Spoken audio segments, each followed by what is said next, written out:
Hai semua, selamat datang kembali di channel kita. Hari ini, kita akan melakukan perjalanan waktu ke masa lalu, mengungkap sebuah cerita legendaris yang menjadi asal-usul nama sebuah suku besar di Indonesia. Ya, kita akan menyelami kisah di balik nama Minangkabau. Pernahkah kalian bertanya-tanya, kenapa atap rumah adat mereka, rumah gadang, bentuknya begitu unik, melengkung seperti tanduk kerbau? Ternyata, ini bukan sekadar arsitektur, tapi sebuah simbol dari kemenangan besar yang diraih bukan dengan pedang, melainkan dengan kecerdasan. Cerita ini penuh dengan strategi, keberanian, dan sedikit trik yang sangat cerdik. Jadi, siapkan diri kalian, karena kita akan segera memulai petualangan ini dan menemukan bagaimana seekor anak kerbau yang lapar bisa mengubah jalannya sejarah. Jangan kemana-mana, kita mulai sekarang. Alkisah, berabad-abad yang lalu, di tanah subur Sumatera Barat, hiduplah sebuah masyarakat yang tentram. Mereka hidup damai, mengolah tanah, dan membangun peradaban dengan nilai-nilai luhur. Kehidupan mereka yang makmur dan harmonis menjadi buah bibir hingga ke negeri seberang. Namun, seperti kata pepatah, di mana ada gula, di situ ada semut.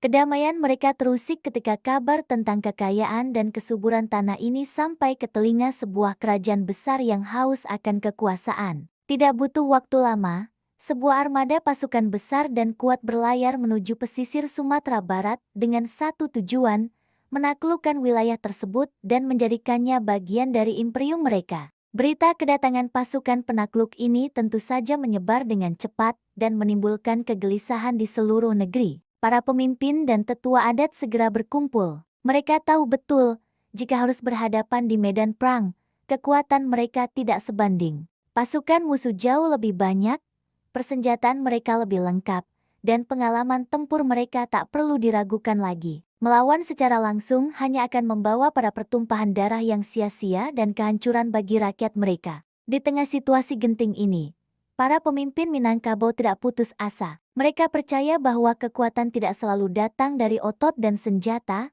tetapi juga dari akal dan pikiran. Mereka pun bermusyawarah, mencari jalan keluar yang paling bijaksana untuk melindungi tanah kelahiran mereka. Setelah berdiskusi panjang, seorang tetua adat yang bijaksana akhirnya mengemukakan sebuah ide yang brilian, sebuah solusi yang tak pernah terpikirkan oleh siapapun sebelumnya. Bagaimana jika kita menantang mereka bukan untuk berperang, tapi untuk adu kekuatan yang berbeda? Usulnya, idenya adalah mengganti pertumpahan darah manusia dengan adu kerbau. Sebuah pertarungan simbolis yang akan menentukan nasib kedua belah pihak. Usulan ini terdengar aneh, bahkan mungkin gila, tapi ini adalah satu-satunya harapan mereka untuk menghindari perang besar. Dengan penuh keyakinan, para utusan Minangkabau pun berangkat menemui panglima perang dari kerajaan penantang. Awalnya, pihak musuh tertawa meremehkan. Adu kerbau untuk memperebutkan wilayah. Ini terdengar seperti lelucon. Namun, karena merasa sangat percaya diri dengan kekuatan mereka,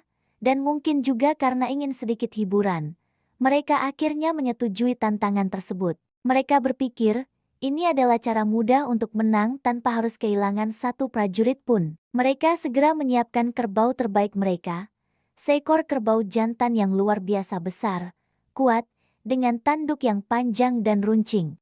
Kerbau ini adalah juara di berbagai arena, terkenal sangat ganas dan tak terkalahkan. Mereka yakin, kemenangan sudah pasti ada di tangan mereka. Sementara itu, di pihak Minangkabau, persiapan yang dilakukan justru terlihat sangat berbeda, bahkan aneh. Alih-alih mencari kerbau tandingan yang sama besar dan kuatnya, mereka justru memilih seekor anak kerbau yang masih menyusu. Anak kerbau ini terlihat kecil, lemah, dan sama sekali tidak mengintimidasi. Orang-orang dari kerajaan penantang yang melihatnya hanya bisa tersenyum sinis. Apakah ini lelucon? Pikir mereka. Namun, di balik penampilan yang menipu itu, ada sebuah strategi cerdas yang sedang dijalankan. Anak kerbau ini tidak dibiarkan bersama induknya selama beberapa hari. Ia sengaja dibuat sangat lapar dan haus. Lalu, yang paling penting, di ujung kedua tanduknya yang masih kecil, dipasangilah pisau-pisau kecil yang sangat tajam, atau dalam bahasa Minang disebut minang.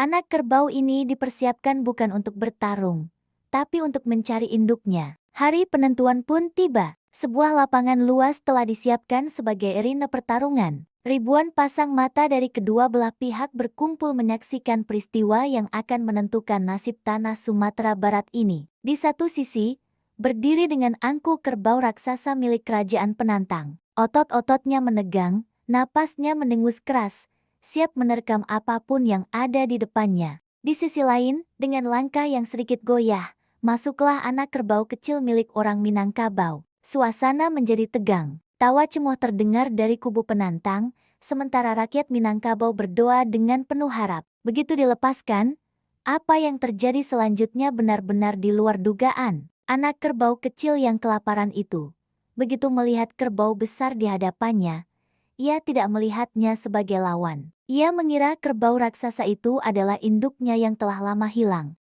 Didorong oleh rasa lapar yang luar biasa, ia langsung berlari sekencang-kencangnya menuju perut kerbau besar itu, berusaha mencari susu. Kerbau raksasa yang ganas itu bahkan tidak sempat bereaksi. Ia mungkin meremehkan lawannya yang begitu kecil. Namun, saat anak kerbau itu menandukkan kepalanya dengan kuat ke perutnya untuk menyusu, pisau-pisau tajam yang terpasang di tanduknya langsung merobek perut sang raksasa. Bruk, dengan suara gemuruh, kerbau besar yang tak terkalahkan itu roboh ke tanah, tak berdaya dan akhirnya mati. Seluruh penonton terdiam, terkejut. Keheningan pecah menjadi sorak-sorai gemuruh dari rakyat Minangkabau. Mereka menang. Kemenangan yang diraih bukan dengan kekerasan, tapi dengan kecerdasan. Pihak kerajaan penantang hanya bisa ternganga tak percaya. Panglima mereka, dengan wajah pucat, akhirnya mengakui kekalahan. Sesuai perjanjian, mereka harus menarik mundur seluruh pasukan dan membatalkan niat mereka untuk menaklukkan wilayah tersebut. Mereka kalah bukan karena senjata, tapi karena meremehkan akal budi lawannya. Untuk mengenang peristiwa kemenangan yang bersejarah ini, masyarakat setempat kemudian menamakan daerah mereka Minangkabau. Nama ini berasal dari dua kata, Minang yang berarti menang, dan Kabau yang berarti kerbau. Jadi, Minangkabau adalah kemenangan kerbau. Kemenangan yang melambangkan bahwa kecerdikan dan strategi dapat mengalahkan kekuatan fisik sebesar apapun. Dan untuk mengabadikan simbol kemenangan ini selamanya, mereka membangun rumah-rumah mereka dengan atap yang bentuknya menyerupai tanduk kerbau yang menang itu. Itulah rumah gadang yang kita kenal sekarang. Setiap kali kita melihat atap rumah gadang yang megah itu, kita diingatkan pada sebuah kisah tentang keberanian, kecerdasan, dan semangat pantang menyerah dari nenek moyang orang Minangkabau. Sebuah bukti bahwa kemenangan terbesar seringkali datang dari cara berpikir yang berbeda. Jadi,